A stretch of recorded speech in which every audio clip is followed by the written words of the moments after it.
Assalamu alaikum wa rahmatullahi wa barakatuh. I am Muhammad Abu Hamid and this is my friend. We both graduated from Emirat International Schools and we both took Mr. Hisham's course for the Tahsili. So tell me about your experience with the course.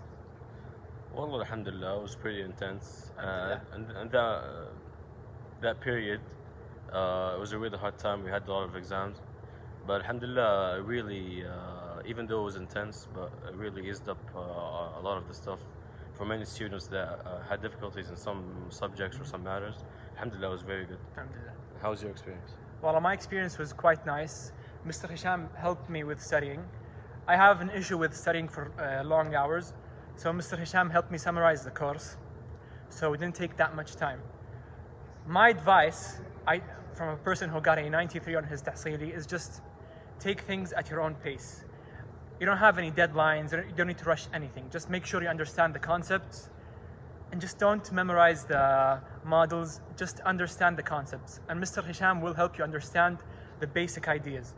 Once you get the basic ideas, you can face any challenge, inshallah. Best of luck. So, alhamdulillah, now both of us, after our hard work, we got accepted into King Saud bin Abdulaziz University for Health Sciences. Alhamdulillah. Alhamdulillah, this is our third week and we're doing pretty good. Best of luck, everybody.